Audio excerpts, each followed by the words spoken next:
মুবারাক, রমাদান কারীম।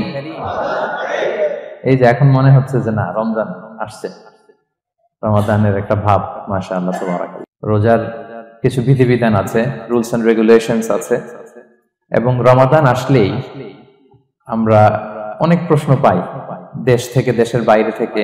আমাদেরকে প্রশ্নগুলো খুব কমন কোশ্চেন এগুলো করে, যে এটা করা যাবে কিনা, এটা করলে কি রোজা ভেঙে যায় কিনা, রোজা রাখতে পারতেছি না তো কি করব। এই কোশ্চেন গুলোর সম্মুখীন আমরা হই। আমরা যদি এই রুলস এন্ড রেগুলেশন, এই জুরিসপ্রুডেন্স গুলো একটু রিভাইজ করে নেই, তাহলে পুরো মাস ব্যাপী কিন্তু আমরা খুব ভালোভাবে সিয়াম পালন করতে পারবো। আমাদের কনফিউশন গুলো দূর হবে, এবং কারোর মধ্যে যদি কোনো জিজ্ঞাসা থাকে সেটাও আমরা কি করতে পারবো, আমরা সলভ করে দিতে পারবো ইনশাআল্লাহ বিইذنিল্লাহ। আসুন আমরা আমাদের নিয়তটাকে খালেস করে নেই, যে আমরা কিছু দিনই কথা শিখবার জন্য, জানবার জন্য, নিজেকে আলোকিত করবার জন্য এখানে বসেছি। কারণ ইন্নামাল আমালু বিন্নিয়াত, যে কোনো কাজের রিওয়ার্ড দেওয়া হয়, প্রতিদান দেওয়া হয় নিয়তের উপর বেস করে। তো আমাদের নিয়ত যদি ভালো হয়, আমাদের এই পুরো সময়টা এটা ইবাদত হিসেবে গণ্য হয়ে যাবে আলহামদুলিল্লাহ। আল্লাহ তাআলা আমাদের এই বসাকে, এই শোনাকে, এই প্রোগ্রামে অংশগ্রহণ করাকে আমাদের নাজাতের ওসিলা বানায়। আমরা সবাই আওয়াজ করে পড়ি আমিন। প্রিয় ভাইরা, মূল আলোচনাতে যাওয়ার আগে আমি ইন্ট্রোডাক্টরি একটা ডিসকাশন করব শুরুতে, এবং মূল আলোচনাটা বুঝবার জন্য এই ইন্ট্রোডাকশনটা বোঝা জরুরি। আমি আমার আলোচনা শুরুতেই সূরাতুল বাকারার একটা আয়াত তেলাওয়াত করেছি, 183 নম্বর আয়াত, এবং এই আয়াতটা আপনারা প্রায় শুনবেন। সিয়াম, রমাদান এই প্রসঙ্গ আসলেই এই আয়াত আলোচকরা আলোচনা করে থাকেন। 183, 84, 85 টানা 3টি আয়াতে আল্লাহ তাআলা রমাদান নিয়ে, সিয়াম নিয়ে তিনি কথা বলেছেন, এবং এই 3টা আয়াত যদি আমরা বুঝতে পারি, আমাদের বাকি আলোচনাগুলো বুঝতে আমাদের সহজ হবে। তাহলে প্রিয় সুধী, আসুন আমরা আর কাল বিলম্ব না করে মূল আলোচনাতে চলে যাই। আমি তেলাওয়াত করেছিলাম, আল্লাহ তাআলা বলছেন, আউযু বিল্লাহি মিনাশ শাইতানির রাজিম, বিসমিল্লাহির রহমানির রহিম, ইয়া আইয়ুহাল্লাযীনা আমানু কুতিবা আলাইকুমুস সিয়াম কামা কুতিবা আলাল্লাযীনা মিন ক্বাবলিকুম লাআল্লাকুম তাত্তাকুন। এই আয়াতটা পরিচিত না কম বেশি সবার কাছে? অনেকের মুখস্থ, বা অনেকের অ্যাটলিস্ট অনেকবার শুনেছেন কি, তাই তো? আচ্ছা, এই আয়াতে আল্লাহ তাআলা বলছেন, ইয়া আইয়ুহাল্লাযীনা আমানু, ওহে বিশ্বাসীরা, মানে আমরা, কুতিবা আলাইকুমুস সিয়াম, তোমাদের জন্য সিয়ামকে ফরজ করা হয়েছে, কামা কুতিবা আলাল্লাযীনা মিন ক্বাবলিকুম, যেমনি তোমাদের পূর্ববর্তীদের উপরও ফরজ করা হয়েছে, লাআল্লাকুম তাত্তাকুন, যাতে করে তোমরা মুত্তাকি হতে পারো, বা আল্লাহ সচেতন হতে পারো, বা গড কনশিয়াস হতে পারো, যেভাবে বলে। So this is the very verse of সিয়াম, যেখানে আল্লাহ তাআলা আয়াতের প্রথমাংশে বলছেন যে ওহে বিশ্বাসীরা, সিয়ামকে তোমাদের উপর ফরজ করা হয়েছে। এই অংশ থেকে বোঝা গেল, এই যে আমরা সিয়াম পালন করছি এটা নফল, তাই না? রমাদানে এই যে সিয়াম পালন করতেছি এটা নফল না, এটা কি ফরজ। আমরা যে সিয়াম পালন করতেছি এটা ফরজ, এটা অব্লিগেটরি, ছাড় নাই, সেটা রাখতেই হবে। ওকে, তাহলে এটা ফরজ। আমরা অনেক নফল সিয়াম অফার করি, আমরা আশুরার রোজা রাখি, আমরা শাওয়ালের 6 রোজা রাখি, আমরা আরাফাতের রোজা রাখি, আমরা সোমবার বৃহস্পতিবার রাখি, আমরা প্রতি মাসে 13, 14, 15 রাখি, কিন্তু ওগুলো ফরজ না। এই যে রমাদান মাসের যে সিয়াম 29টা বা 30টা, এগুলো কি ফরজ? এটা তো ক্লিয়ার সবার কাছে না? তো আল্লাহ বললেন, এই সিয়ামকে তোমাদের জন্য রমাদানে ফরজ করা হয়েছে, যেমনি ভাবে তোমাদের পূর্ববর্তীদের উপরও ফরজ করা হয়েছিল। তাহলে সিয়াম শুধু আমাদের উপরই ফরজ না, আমাদের আগে যে জাতিগোষ্ঠীরা পৃথিবীতে ছিল, যে উম্মত ছিল, তাদের উপরও ফরজ করা হয়েছিল। এটা বলাতে আপনাদের একটু ভালো লাগতেছে না? যদি জানতাম যে শুধু আমাদেরকেই দেওয়া হয়েছে 30 দিনের রোজা, বাকিরা আর এই রোজা রাখে নাই, তাহলে বলবো আমাদের উপর কেন এত কষ্ট? কি বলেন? এরকম একটা প্রশ্ন আসতো না, যে এত এত জাতিগোষ্ঠী এরা এক্সাম্পশন পেয়ে গেল, বাট আমরা পেলাম না, আমরা কি দোষ করলাম? আমাদেরকে 1 মাস না খেয়ে থাকতে হবে? তো আল্লাহ তাআলা আমাদেরকে সান্ত্বনা দিয়ে বললেন, না, শুধু তোমাদের উপরই ফরজ করা হয় নাই, তোমাদের আগে যত জাতিগোষ্ঠী ছিল সবার উপরই সিয়াম ফরজ করেছে কে? আল্লাহ তাআলা ফরজ করে দিয়েছেন। সবাই কিন্তু এই সিয়াম পালন করতো, এবং এটা অনেক প্রাচীনতম একটা ইবাদত প্রিয় ভাইরা, অনেক প্রাচীনতম ইবাদত। ইভেন আপ আনটিল নাও, এখনো পর্যন্ত এটার প্রচলন অন্য ধর্মেও আছে। আপনি হিন্দু ধর্মে যান, অন্য নামে বলে আর কি, ওরা উপবাস বলে বা উপোস বলে, ওরা নানা পারপাসে এই উপোস থাকে, উপবাস তারা করে। ক্রিশ্চিয়ানরা কিন্তু রোজা রাখে, ফাস্টিং বলে তারা, আর আমরা এটাকে সিয়াম বলছি। তো আমাদের আগে যত জাতিগোষ্ঠী ছিল সবার উপরে সিয়াম ফরজ ছিল, তবে পদ্ধতিগত ভিন্নতা ছিল, ভার্সনটা ভিন্ন ছিল, তবে ছিল। সব জাতিগোষ্ঠীর উপর রোজা ছিল। আমাদের যেমনি 1 মাস ফরজ, অনেকের হয়তো 1 মাস ছিল না। কোন কোন উম্মতের জন্য 3 দিন রোজা ফরজ ছিল, আইয়ামুল বীজের, মানে প্রতি চাঁদের 13, 14, 15 রোজা ফরজ। কোন উম্মতের জন্য 10 দিন রোজা ফরজ ছিল, কোন উম্মতের জন্য শুধু আশুরার রোজাটা ফরজ ছিল, কিন্তু ছিল। রোজা ছিল না এমন কোন জাতিগোষ্ঠী পৃথিবীতে ছিল না। ইভেন পৃথিবীতে এমন অনেক জাতিগোষ্ঠী ছিল, উম্মত ছিল, যাদের সকাল থেকে সন্ধ্যা পর্যন্ত চুপ থাকার রোজা ছিল, মৌনতার রোজা, কিপ সাইলেন্স। মানে আমরা যেমনি সকাল থেকে সন্ধ্যা পর্যন্ত খেতে পারি না, পান করতে পারি না, তাদের ধর্মে ছিল যে তারা সকাল থেকে সন্ধ্যা পর্যন্ত খেতে পারবে, পান করতে পারবে, কিন্তু কথা বলতে পারবে না। কথা বললে রোজা ভেঙে যাবে। সুবহানাল্লাহ ওয়া বিহামদিহি। এটাকে বলে মৌনতার রোজা, চুপ থাকার রোজা। যেমন এটা আল্লাহ নবী ঈসা আলাইহিস সালামের মা মারিয়াম আলাইহিস সালাম, উনি যখন স্বামী ছাড়া গর্ভবতী হলেন, প্রেগন্যান্ট হলেন, দুধের শিশু ঈসা আলাইহিস সালামকে কোলে করে নিয়ে আসলেন। তো সবাই বলতে আরম্ভ করলো, মারিয়াম তুমি তো খুব ভালো মেয়ে বলে জানতাম, বিয়ে হয়নি, তো বেবি আসলো কোত্থেকে? এটা তো তোমার কাছ থেকে আমরা কামনা করি না। তো আল্লাহ তাআলা শিখাই দিয়েছিলেন যে মারিয়াম, তোমাকে যখন কোশ্চেন করবে তুমি ঈসার দিকে ইঙ্গিত করবে, ইশারায় কথা বলবে, ইশারা করবে, কিন্তু মুখে উচ্চারণ করে কোনো কথা বলবে না, কারণ তুমি আজকে সারাদিন রোজা রাখবে। তো মারিয়াম আলাইহিস সালাম তাই করলেন, ঈসা আলাইহিস সালামকে নিয়ে আসলেন। সবাই যখন জিজ্ঞেস করতেছে উনি কথা বলে না, সবাই বলে কথা বলো না কেন? মারিয়াম আলাইহিস সালাম ছোট্ট ছেলের দিকে ইঙ্গিত করতেছেন আর এরকম বলতেছেন যে ইন্নী নাদারতু লিররহমানি সাওমা ফালান উকাল্লিমাল ইয়াওমা ইনসিয়া, আজকে আমি রোজা মানত করেছি, এজন্য আমি কারোর সাথে কথা বলতে পারবো না। ইঙ্গিত করে বোঝাচ্ছে আমি কি করতে পারবো না, কথা বলতে পারবো না। কারণ ওই উম্মতের বিধান ছিল খেতে পারবে, পান করতে পারবে, কি করতে পারবে না, কথা বলতে পারবে। কথা বললেই রোজা ভেঙে যাবে। তো তাহলে কামা কুতিবা আলাল্লাযিনা মিন ক্বাবলিকুম, তোমাদের পূর্বে যত জাতিগোষ্ঠী ছিল তাদের সবার উপর সিয়াম ছিল, তবে সিয়ামের ধরন, এটার স্ট্রাকচার, এটার প্যাটার্ন ভিন্ন ছিল। কারো 3 দিন 10 দিন, কারো চুপ থাকার রোজা, কিন্তু রোজা ছিল। এই পয়েন্টটা ক্লিয়ার সবার কাছে? এরপর আল্লাহ তাআলা বলছেন লাআল্লাকুম তাত্তাকুন, কেন এই সিয়াম ফরজ করা হলো, কেন এত আয়োজন, মাসব্যাপী না খেয়ে থাকার এই আয়োজন কেন? This is the prime objective of সিয়াম। এটা হচ্ছে রোজার প্রাইম অবজেক্টিভ। আল্লাহ বলছেন যে এটার মূল অবজেক্টিভ, উদ্দেশ্য হচ্ছে লাআল্লাকুম তাত্তাকুন, যাতে করে তোমরা মুত্তাকি হতে পারো, আল্লাহ ভীরু হতে পারো। এজন্য এই যে রোজা সিয়াম যে সাধন করছেন, পালন করছেন, আপনি এটা ফিল করবেন যে আমার তাকওয়ার লেভেলটা ডেভেলপ করতেছি কিনা, আমার তাকওয়া বাড়তেছে কিনা। তাকওয়া হচ্ছে এই ফিলিংসটা মনের মধ্যে আসা যে কেউ দেখে না কিন্তু আল্লাহ দেখে। কেউ দেখে না, সবার চোখকে ফাঁকি দেওয়া যায়, কিন্তু ফাঁকি দেওয়া যায় না একজনের চোখ। কার চোখ? আল্লাহর চোখ কিন্তু ফাঁকি দেওয়া যায় না। এজন্য শুধু সিয়ামের সাথে আল্লাহ স্পেশালি বলেছেন লাআল্লাকুম তাত্তাকুন, যাতে করে তোমরা মুত্তাকি হতে পারো। একটু খেয়াল করে দেখেন, এই যে রমাদানে আমরা মাঝে মাঝে একা একা রুমের ভেতরে থাকি, ঘরে থাকি, খুব তৃষ্ণার্ত। আমি যদি বোতল ভরা পানি আছে, 2 ঢোক পানি খেয়ে ফেলি, কেউ বুঝবে? আজকে বাসায় কেউ লুকায় পানি খেয়ে আসছি কিনা, খেয়ে আসছি না না খেয়ে আসছি, আমাদের চেহারা দেখে কি বোঝা যাচ্ছে বলেন তো? বোঝা যাচ্ছে না। আমি চাইলে ফ্রিজ থেকে বের করে মিনুম খেয়ে ফেলতে পারি, 100+ একটা ঢকঢক করে খেয়ে ফেললাম, এদিকে এসে রোজাদার সাজলাম, সবার সাথে ইফতারি টাইমে ইফতার করলাম। কেউ ধরতে পারবে? পারবে না। তারপরে আমরা খাই না। কেন খাই না? কারণ এই ফিলিংসটা আমাদের মধ্যে আছে, কেউ দেখে না কিন্তু একজন দেখে। তিনি কে?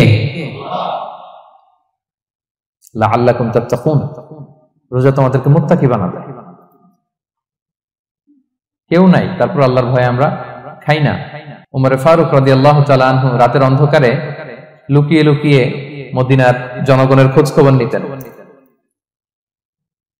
তো মাঝরাত থেকে তিনি পেট্রোলিং করলেন, করে ফিরে আসতেছেন, হঠাৎ দেখলেন একটা প্রাচীর ঘেরা ঘর। ফজরের আগ মুহূর্তে ঘরের ভেতরে একজন বৃদ্ধা মহিলা আর একটা ইয়াং মেয়ে কনভারসেশন করতেছে। উনি বাইরে থেকে আলতো আওয়াজে শুনতে পাচ্ছেন। কনভারসেশনটা এরকম ছিল, বৃদ্ধা মহিলা যুবতী মেয়েকে বলতেছে, মা তাড়াতাড়ি ওটের দুধ দহন করে পানি মিশায় ফেল, তাহলে মদিনার বাজারে অনেক দামে বিক্রি করা যাবে। ওমর ফারুক কাউকে দেখতে পাচ্ছেন না, শুধু শুনতে পাচ্ছেন কনভারসেশন। তো মেয়ে বলতে আরম্ভ করলো যে মা, আপনি কি জানেন না ওমর ফারুক বিধান জারি করেছে, কেউ যদি দুধের সাথে পানি মেশায়, এটা যদি প্রমাণিত হয় তাহলে কঠিন শাস্তি দেওয়া হবে। তো মা বলতেছে, আরে পাগলি মেয়ে, বোকা মেয়ে, গভীর রাত, এখানে ওমরও নাই, ওমরের পাইক পেয়াদা সৈন্য সামন্ত কেউ তো নাই, এই তো সুযোগ আমাদের, দিস ইজ দ্য টাইম, দুধের সাথে পানি মেশানো। তো তখন যুবতী মেয়েটা একটা চমৎকার উত্তর দিয়েছিল, খেয়াল করে শুনে। তখন মেয়েটা বলেছিল, মা ইয়া উম্মি লাউলা রাআ উমারু লা রাআ রাব্বু উমর, মানে হে মা, ওমর যদি নাও দেখে, ওমরের রব আল্লাহ কিন্তু দেখে। সুবহানাল্লাহ বিহামদি। প্রিয় ভাইরা, দিস ইজ তাকওয়া। এই যে ফিলিংসটা নিজের মধ্যে, এই চেতনাটা, এটারে তাকওয়া বলে। কেউ দেখে না, কিন্তু কে দেখে? আল্লাহ দেখে। তাহলে লাআল্লাকুম তাত্তাকুন, রোজা রাখলে তোমাদের মধ্যে তাকওয়া বাড়বে। এরপর আল্লাহ তাআলা বলছেন আইয়ামান মা'দুদাত, এটা সুনির্ধারিত কয়েকটা দিন তোমাদের রোজা রাখতে হয়, 29 দিন বা 30 দিন। ফামান কানা মিনকুম মারিদান আও আলা সাফার, এই রমাদানে তোমরা যদি কেউ অসুস্থ থাকো অথবা সফরে থাকো, তাহলে কিন্তু তোমরা চাইলে রোজা ভাঙতে পারবে। তবে ফাইদ্দাতুম মিন আইয়ামিন উখরা, অন্য সময় তোমাদেরকে গুণে রাখতে হবে যে কয়টা ভাঙছিলাম। লেটস আমি অসুস্থ থাকার কারণে 5টা রোজা ভেঙে ফেলছি, আপনি গুণে অন্য সময় 5টা কি করতে হবে? কাজা করে নিতে হবে। এটা বুঝতে পারছেন না সবাই? আর ওয়ালাল্লাযিনা ইউতিকুনাহু ফিদিয়াতুন তুআমু মিসকিন, আর যাদের সক্ষমতা নাই তারা ফিদিয়া দিবে। তারা কারা? তারা হচ্ছে লেটস সে কারো বয়স হয়ে গেছে 100, 105, এরকম অনেক মুরব্বী থাকে না, অনেক বয়স হয়ে গেছে, জীবনের শেষ সময় চলে আসছে, কাউকে চিনেও না, খাবার দিলেও খেতে পারে না। এইরকম বয়সে যারা পৌঁছে যায় তারা ফিদিয়া দিবে। প্রতিটা রোজার কারণে 2 জন মিসকিনকে খাওয়াবে। এই বিধানগুলো আমি সামনে বলবো। ফামান তাফাওয়া খায়রান ফাহুয়া খায়রুল্লাহ, ইচ্ছাকৃত কেউ যদি ভালো করে এটা তোমাদের জন্য ভালো। ওয়া আন তাসুমু খায়রুল লাকুম ইন কুনতুম তা'লামুন, তবে তোমরা যদি রোজা রাখো এটাই তোমাদের জন্য শ্রেষ্ঠ। যদিও সফরে রোজা ভাঙা যায়, অসুস্থ হলে রোজা ভাঙা যায়, কিন্তু রোজা যদি রাখা যায় ওইটা শ্রেষ্ঠ। আপনি পরে কাজা করতে পারবেন, ঠিক আছে, কিন্তু রমাদানের রোজার যে ফজিলত ওইটা কি পাবেন কোনদিন? বলেন, পাবেন না। এরপর আল্লাহ তাআলা বলছেন শাহরু রমাদান আল্লাযী উনজিলা ফীহিল কুরআন, রমাদান এমন মাস যে মাসে কোরআনকে নাযিল করা হয়েছে, অর্থাৎ এই মাসে কোরআন আল কারীমকে নাযিল করা হয়েছে। হুদাল লিন-নাসি ওয়া বাইয়িনাতিন মিনাল হুদা ওয়াল ফুরকান, এটা মানুষের জন্য হেদায়েত, হেদায়েতের সুস্পষ্ট বর্ণনা, এবং the criterion between right and wrong, আল ফুরকান সত্যমিতার পার্থক্যকারী। ফামান শাহিদা মিনকুমুশ শাহরা ফালিয়াসুম, আল্লাহ বলছেন যে ব্যক্তি এই মাসটা পায়, ফালিয়াসুমহু, সেজন্য এই মাসে রোজা রাখে। এই ফালিয়াসুমহু শব্দ দ্বারা আল্লাহ সিয়ামকে ফরজ করেছেন। কথা বুঝতে পেরেছেন সবাই? এই ফালিয়াসুমহু এই শব্দ দিয়ে, এই ফ্রেজটা দিয়ে আল্লাহ তাআলা সিয়ামকে ফরজ করেছেন। এরপরে একই কথা আল্লাহ বলছেন যে অসুস্থ হলে, সফরে থাকলে রোজা ভাঙতে পারবে। তো এই হচ্ছে 183, 84, 85 এই 3টা আয়াতে আল্লাহ তাআলা সিয়ামের ব্যাপারে আমাদেরকে বলেছেন। আয়াতের যেই সারমর্ম বা মর্মবাণী মোটামুটি ভাবে আপনাদের কাছে ক্লিয়ার হয়েছে না? আচ্ছা, সিয়ামের ফজিলতের ব্যাপারে অনেক হাদিস আছে, অনেক লম্বা কথা, আমরা ওইদিকে যাব না। আজকে রোজার মাসাইল নিয়ে আমরা আলোচনা করব ইনশাআল্লাহ। শুধু একটা কথা বলি, একটা হাদিস বলি। সহিহ বুখারীতে এসেছে, আল্লাহ রাসূল সাল্লাল্লাহু আলাইহি ওয়াসাল্লাম বলেছেন যে ইসলামের 5টা পিলার আছে। যেমন একটা বিল্ডিং করতে হলে পিলার করতে হয় না? ইসলামের 5টা পিলার আছে। এই 5টা পিলারের মধ্যে একটা পিলার হচ্ছে সিয়াম। সুবহানাল্লাহ বিহামদিহি। তো এই পিলারটা যদি না থাকে বিল্ডিংটা পরিপূর্ণ হবে? তাহলে এটা কত, এটা সিগনিফিকেন্ট, কত হাই, এটা বুঝতে পেরেছেন তো আপনারা? ইসলামের 5টা পিলার, এই 5 পিলারস এর মধ্যে একটা পিলার কি? সিয়াম। সবাই বলেন, একটা পিলার কি? সিয়াম। আচ্ছা, আরেকটা হাদিস বলে মূল আলোচনায় চলে যায়। সেখানে আল্লাহ রাসূল সাল্লাল্লাহু আলাইহি ওয়াসাল্লাম বলেছেন যে বনি আদম যত ইবাদত করে এটার সওয়াবকে আল্লাহ তাআলা বাড়ান, 10 গুণ বাড়িয়ে দেন, 100 গুণ, 700 গুণ, শুধু সিয়ামের সওয়াবটা ছাড়া। এটা ইউনিক, এটা আলাদা। কারণ সিয়ামের সওয়াব যে কত হবে এটা ফেরেশতারা নিজেরাও জানে না, লিখবে কি? এটা আনলিমিটেড ফেরেশতারা রেখে দিয়েছে। আল্লাহ বলে আনা আজজি বিহি, এই সিয়ামের পুরস্কার আমি আল্লাহ নিজ হাতে দেব। বনি আদমের সব নেক আমল 10 গুণ সওয়াব, 100 গুণ সওয়াব, 700 গুণ, এরকম বলা আছে, শুধু বলা নাই সিয়ামেরটা। ফাইন্নাহু লি, কেননা এই সিয়াম রোজা বান্দা আমার জন্য রাখে, ওয়া আনা আজজি বিহি, আমি নিজ হাতে দেব। কি দেব? আমি ছাড়া কেউ জানে না। সুবহানাল্লাহ। এই যে পুরস্কার আপনারা পাবেন, একটা সারপ্রাইজ গিফট রয়ে গেছে। ভালো লাগতেছে না শুনে আপনাদের? আলহামদুলিল্লাহ বলি সবাই। এবং আপনাদের জন্য স্পেশাল একটা গেট থাকবে, যারা সিয়াম সাধন করেছে তাদের একটা স্পেশাল গেট থাকবে, এটার নাম আর রাইয়ান। এবং রোজাদাররা ছাড়া লা ইয়াদখুলুহু ইল্লা সাইমুন, এই রায়্যান গেট দিয়ে কেউ ঢুকতে পারবে না। ওমান দাখালাহু লাম ইয়াদমা আবাদা, জান্নাতে একটা স্পেশাল গেট থাকবে রায়্যান, শুধু রোজাদাররা ঢুকতে পারবে। আর যে একবার এই দরজা দিয়ে ঢুকবে চিরকালের জন্য তার গলা থেকে তৃষ্ণা মিটে যাবে। He will never be thirsty again, আর তার তৃষ্ণা পাবে না গলায়। সুবহানাল্লাহ। এরকম অনেক হাদিস আমি শোনাতে পারবো আপনাদের, কিন্তু যেহেতু এটা আমাদের প্রতিপাদ্য বিষয় না, আমরা মূল আলোচনাতে চলে যাই। তাহলে আমি বলেছিলাম যে একটা ইন্ট্রোডাক্টরি ডিসকাশন করব, যাতে করে আপনারা বুঝতে পারেন যে আল্লাহ তাআলা সিয়ামের ব্যাপারে কোরআনে কি বলেছেন। এটা আমরা শেষ করলাম, এবার আমরা মূল আলোচনাতে যাব। মূল আলোচনায় বেসিক্যালি আমি তিনটা পার্টে কথা বলবো ইনশাআল্লাহ বিইذنিল্লাহ। প্রথম পার্ট হচ্ছে যে আমরা তো বুঝলাম যে ফামান শাহিদা মিনকুম শাহরা ফালিয়াসুম, যে এই মাস পাবে সে যেন সিয়াম পালন করে। এটা কি নফল না ফরজ ভাইরা বলেন তো? এটা ফরজ। সিয়াম পালন করা ফরজ রমাদানে, কিন্তু তারপরেও কিছু কিছু লোককে আল্লাহ তাআলা ছাড় দিয়েছেন, এক্সাম্পশন। এটা নিয়ে কারা এই ছাড়টা পেল, কারা রোজা ভাঙতে পারবে, এটা আমরা প্রথমে বলবো। মানে দোজ হু এক্সাম্পটেড ফ্রম ফাস্টিং, এটা হচ্ছে নাম্বার 1। নাম্বার 2 হচ্ছে কি কাজ করলে রোজা ভেঙে যায়। মুবতিলাতুস সিয়াম, causes that make fasting null and void. কিছু কাজ আছে যেগুলো করলে আপনার রোজা কিন্তু বাতিল হয়ে যাবে।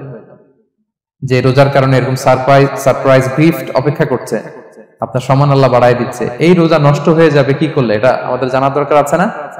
আচ্ছা, এটা 2 নম্বরে বলবো। লাস্টলি আমরা বলবো কিছু কিছু কাজ আছে যেগুলো করলে রোজা ভাঙে না, বাট আমাদের মধ্যে কনফিউশন কাজ করে যে এটা করলে কি রোজা ভাঙবে।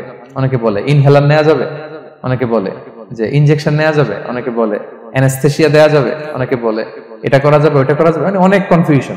আজকে আমরা এটা জানবো যে এমন অনেক জিনিস আছে যেগুলো করলে আসলে রোজা ভাঙে না। এই 3টা পয়েন্টে যদি আমরা আলোকপাত করি, দেখবেন যে রোজার মৌলিক মাসাইলগুলো আমাদের ক্লিয়ার হয়ে যাবে ইনশাআল্লাহ বিইذনিল্লাহ। তাহলে আমরা প্রথম পয়েন্টে চলে যাই যে কাদেরকে আল্লাহ তাআলা এই রোজার ব্যাপারে ছাড় দিয়েছেন, কারা চাইলে রোজা ভাঙতে পারবে। বুঝতে পারছেন এই পয়েন্টটা, সাব পয়েন্টটা? এই যারা জি বলছেন শুধু তারাই বুঝতে পারছেন, বাকিরা বুঝতে পারছেন সবাই? কারণ পয়েন্টটা যদি বুঝতে না পারেন তাহলে তো আলোচনায় মজা পাবেন না, আপনারা কানেক্ট করতে পারবেন। প্রথম পয়েন্টটা হচ্ছে কাদেরকে আল্লাহ ছাড় দিয়েছেন এই ফরজ রোজার ব্যাপারে। কেউ কেউ আছে তারা ছাড় পায়, তারা কারা? হু আর দে, এটা আমরা আগে একটু শুনি। তাহলে দোজ হু এক্সাম্পটেড ফ্রম ফাস্টিং, যারা এক্সাম্পশন পেয়েছে, ছাড় পেয়েছে, তাদের মধ্যে থেকে প্রথম হচ্ছে শিশুরা, আসিবিয়ান। শিশুদের উপর রোজা ফরজ না, যতক্ষণ না তারা ম্যাচিউরড হয়। শিশুদের উপর কিন্তু রোজা ফরজ না, প্রাপ্তবয়স্ক হওয়ার আগ পর্যন্ত ফরজ। তাই বলে আবার শিশুদেরকে রোজা রাখতে বাদ সাধবেন না, রাখতে দিবেন।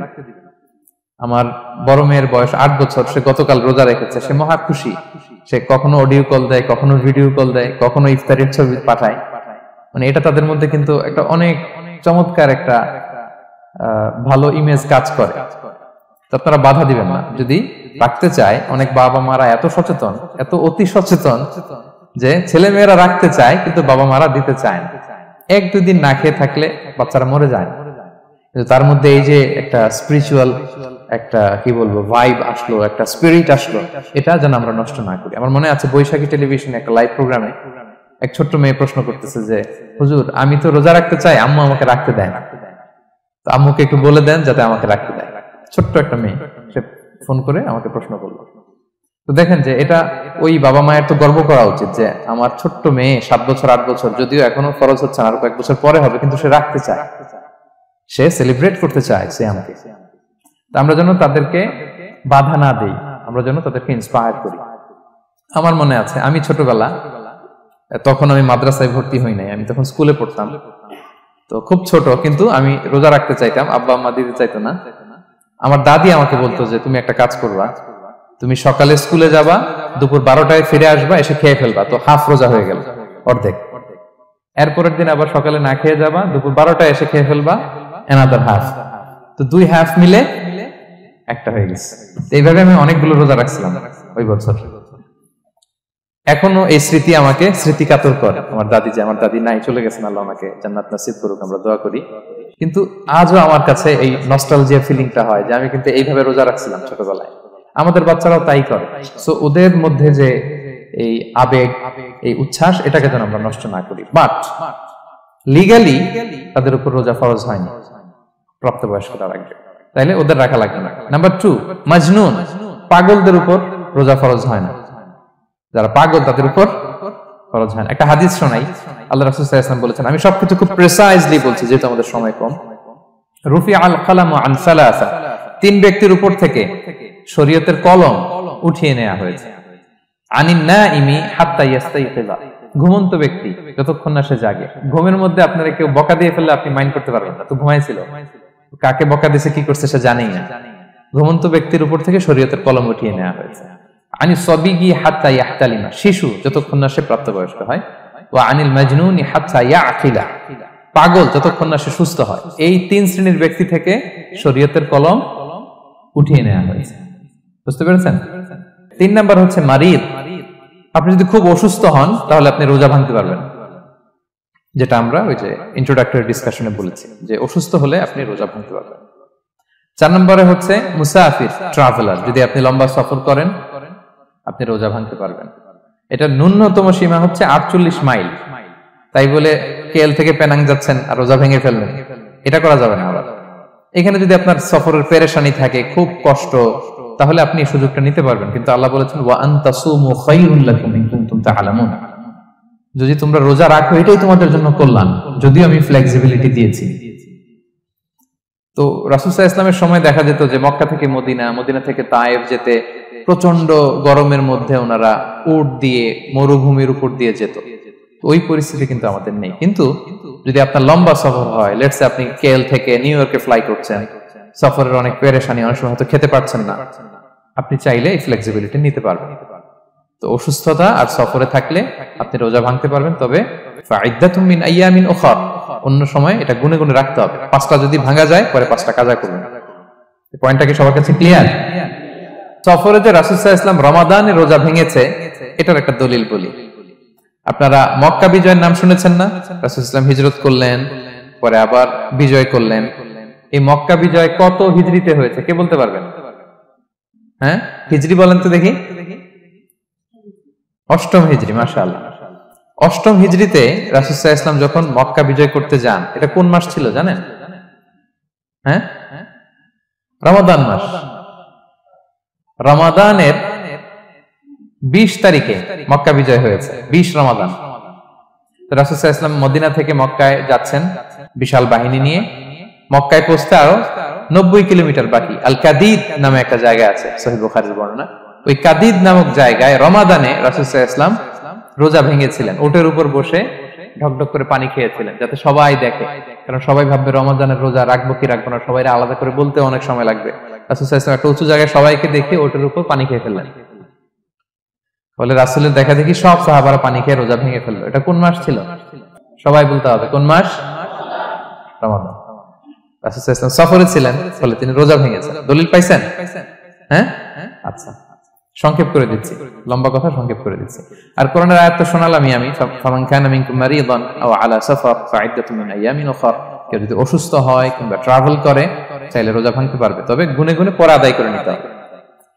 এই যে গুনে গুনে পরে আদায় করে নিতে হয়, এটারে বলে আরবিতে কদা, বাংলায় আমরা যেটাকে কাজা বলে অভ্যস্ত। বাংলা আমরা কি বলি? একটু কথা বলেন আমার সাথে, বাংলায় কি বলি? কাজা বলি। তো আপনি অসুস্থতার কারণে যদি রোজা ভেঙে ফেলেন পরে এগুলো কাজা করবেন, সফরের কারণে যদি রোজা ভেঙে ফেলেন পরে আপনি কাজা করবেন। 5 নম্বরে যাদেরকে এক্সাম্পশন দেয়া হয়েছে ওটা আমি আয়াতে বলেছি, আরবিতে তাদেরকে বলে আল হারাম, মানে very old man or women, খুবই বয়োবৃদ্ধ, অতি বৃদ্ধ মানুষ, 100 বছর 105 বছর এরকম আমাদের কিছু মুরব্বীরা আছে না, ওনাদেরকে খাবার দিলে খেতে পারে না, কাউকে চিনে না, ওনাদের জীবনের স্বাদ আল্লাহ সব শেষ, বিদায়ের সময়, ওই সময় উনি আর কি রোজা রাখবেন? এজন্য আল্লাহ তাআলা ওনাদেরকে ছাড় দিয়েছে। অনুরূপ ভাবে যদি এমন কোন অসুস্থ হয়, মানে মারিদুন লা ইউরজা শিফাউ, সে যে আবার সুস্থ হবে এই আশা আর নাই, এরকম ডাক্তার অনেক বলে দিয়েছে যে ক্যান্সারের 3rd স্টেজে চলে আসছে, সে সার্ভাইভ করবে যতদিন কেমোথেরাপি দেয়া হবে, তো শেষের দিকে সে অনেক অসুস্থ, অনেক ড্রাগস নিতে হয়, ওষুধ খাইতে হয়, তার আর সুস্থ হওয়ার সম্ভাবনা নাই। এই 2 শ্রেণীর লোকদের জন্য ছাড় দেয়া হয়েছে, তাদের কাজা করা লাগবে না, কারণ কাজা তো করতেই পারবে না। কি বলেন? তারা ফিদিয়া দিবে। কি দিবে বলেন? কি দিবে? ফিদিয়া। ফিদিয়া হচ্ছে প্রত্যেকটা রোজার জন্য একজন মিসকিনকে 2 বেলা করে খাওয়ানো। আই রিপিট, একটা রোজার জন্য একজন মিসকিনকে 2 মিলস বাস হয়ে গেল। 30টা যদি উনি রাখতে পারে নাই, আপনি একজন মিসকিনকে 30 বেলা 2 মিল খাওয়াতে পারেন, অথবা 30 জনকে 2 বেলা খাওয়াতে পারেন, অথবা 60 জনকে 1 বেলা খাওয়াই দিতে পারেন, অথবা এই পরিমাণ টাকা দিয়ে দিতে পারেন। হিসাবটা সহজ হয়েছে না? লেটস সে মালয়েশিয়াতে একটা রেগুলার মিল নিতে কত লাগে? ধরেন যে মালাই দোকান বা মামাদের যে দোকানগুলো, একটা নাসি নিলাম, একটা আইয়াম নিলাম, একটা 100+ নিলাম, এই তো একটা প্যাক হয়ে গেছে। কত পড়বে? 10 রিঙ্গিট, রাইট? তাহলে 10 রিঙ্গিট হচ্ছে একটা মিল, আর 2টা মিল করলে 20 রিঙ্গিট। তাহলে প্রত্যেকটা রোজার জন্য 20 রিঙ্গিট করে আপনাকে ফিদিয়া গুনতে হবে। 30টা রোজার জন্য কত? 600 রিঙ্গিট। তাহলে ফিদিয়া ব্যাপারটা ক্লিয়ার হয়েছে সবার কাছে? আমাদের এরকম মুরব্বী যদি থাকে যারা রোজা রাখতে পারছেন না, তাদের জন্য আমরা এইভাবে ফিদিয়া আদায় করি। গেল।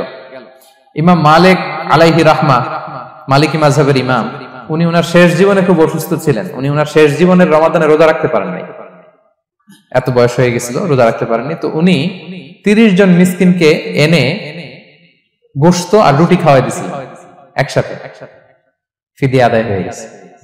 তো এরা ছাড় পাবে। 6 নাম্বার হচ্ছে আসহাবুল আমাল আশ-শাক্কা, যারা খুব কঠিন কাজ করে। এই প্রসঙ্গটা নিয়ে অনেকে ভুল বুঝে। এটা হচ্ছে এমন এমন কাজ যারা করে, যারা কাজ করতে করতে অসুস্থ হয়ে যাওয়ার সম্ভাবনা আছে, মৃত্যুর মুখোমুখি বেহুশ হয়ে যাওয়ার সম্ভাবনা, হ্যাঁ, তাদের জন্য ছাড় দেওয়া। ব্যাপারটা এমন না যে কেউ মরুভূমিতে কাজ করে সে রোজা ভাঙতে পারবে, কেউ রিক্সা চালায় কেউ রোজা ভাঙতে পারবে, কেউ স্টোন ক্র্যাশে কাজ করে সে রোজা ভাঙতে পারবে, এরকম। ধরেন যে মরুভূমিতে যারা কাজ করে, বা বাংলাদেশে সামারে যারা রিক্সা চালায়, অথবা আয়রন ফ্যাক্টরিতে যারা কাজ করে, অনেক সময় এমন হয় তারা ডিহাইড্রেশনে ভুগতে ভুগতে বেহুশ হয়ে যায় কাজের মধ্যে, এরকম হয় না? হয়। তাদের জন্য ছাড়, কিন্তু তাদের জন্য রেকমেন্ডেশন হচ্ছে এটা ফরজ ইবাদত, এটা তাদেরকে রাখতেই হবে। হয়তো নাইট শিফটে কাজ করার ট্রাই করবে, অথবা সারা বছর একটু একটু জমিয়ে রোজা রাখার চেষ্টা করবে, কিন্তু রোজা তারা রাখবে, তারা সাহুর খাবে, তারা রোজা রাখা শুরু করবে। কিন্তু মরুভূমিতে কাজ করতে করতে যদি এমন হয় যে সে বেহুশ হয়ে যাচ্ছে, মরার উপক্রম, এই পরিস্থিতিতেও সে রোজা ভাঙতে পারবে না, ইসলাম এতটা কঠিন নয়। পরিস্থিতি যদি এমন হয় তখন সে রোজা ভাঙতে পারবে, পরে সে রোজাগুলো কাজা করে নেবে। আচ্ছা, তো এই জন্য এই সমস্ত লোকদের ব্যাপারে আমাদের একটু সহনশীল হওয়া উচিত। আমাদের যে ওয়ার্কাররা গরমের মধ্যে কনস্ট্রাকশনে কাজ করে, আয়রন ফ্যাক্টরিতে কাজ করে, খুব কঠিন কাজ করে, তাদের কাজের টাইমটা কমায় দেয়া, তাদেরকে সাপোর্ট দেয়া, যাতে তারা রোজা রাখতে পারে। 7 নাম্বার হচ্ছে আল হামিল, গর্ভবতী নারী। 8 নাম্বার হচ্ছে আল মুরদিআ, ব্রেস্ট ফিডিং মাদার, বাচ্চাকে দুধ খাওয়াচ্ছে যে মায়েরা, ওনারা রোজা ভাঙতে পারবে। যদি ডক্টর বলে যে আপনি যদি রোজা রাখেন পেটের বাচ্চার সমস্যা আছে, রোজা ভাঙতে পারবে, পরে কাজা করবে। অথবা ডক্টর যদি বলে যে আপনি যদি না খান তো বুকে দুধ আসবে কোত্থেকে, বাচ্চাকে খাওয়াবেন কিভাবে, ডিহাইড্রেশন হবে, রোজা ভাঙতে পারবে। এটার দলিলটা শুনেন, সুনান আবু দাউদের হাদিস, আল্লাহ রাসূল সাল্লাল্লাহু আলাইহি ওয়াসাল্লাম বলেছেন, ইন্নাল্লাহা আযজা ওয়া জাল্লা ওয়াদাআ আনিল মুসাফিরি শাতরাস সালাহ, আল্লাহ তাআলা মুসাফিরের জন্য নামাজকে অর্ধেক করে দিয়েছেন, কসর, ওয়া সিয়ামা আনিল হামিলি ওয়াল মুরদি, আর গর্ভবতী নারী আর দুধ খাওয়াচ্ছে এমন মায়ের জন্য আল্লাহ সিয়ামকে এক্সাম্পশন দিয়ে দিয়েছেন, ছাড় দিয়েছেন, তারা চাইলে রোজা ভাঙতে পারবে। ক্লিয়ার? 9 নাম্বার হচ্ছে মেনস্ট্রুয়েশনাল পিরিয়ড যাদের হয়, যে বোনদের পিরিয়ড হচ্ছে মাসিক, রোজা রাখবে না, যতটা ভাঙ্গা গেল পরে আদায় করে নিবে। 10 নাম্বার হচ্ছে পোস্টপার্টাম পিরিয়ড, যেটা নিফাস বলে, আফটার বার্থ, এই বেবি ডেলিভারি, বেবি ডেলিভারির পরে আমাদের বোনদের যেই পিরিয়ডটা হয় সেই সময় ওনারা রোজা রাখবেন, কয়টা ভাঙলো গুনে পরে কাজা করে ফেলবেন। এবং আম্মা জান আয়েশা রাদিয়াল্লাহু তাআলা আনহা বর্ণনা করেন, কুন্না নাহিদু আলা আহদি রাসূলিল্লাহ, এটা একটা ন্যাচারাল প্রসেস। আমাদের আম্মা জান নবীদের স্ত্রীদেরও এটা হতো। তিনি বলতেন যে আমাদের যখন পিরিয়ড হতো, সুম্মা নাফুর, এরপর যখন আমরা সুস্থ হয়ে যেতাম, ফায়ামুরুনা বিকাদাইস সিয়াম, রাসূল সাল্লাল্লাহু আলাইহি ওয়াসাল্লাম আমাদেরকে রোজাগুলো কাজা করতে বলতো, ওয়ালা ইয়ামুরুনা বিকাদাইস সালাহ, নামাজ কাজা করতে বলতো না।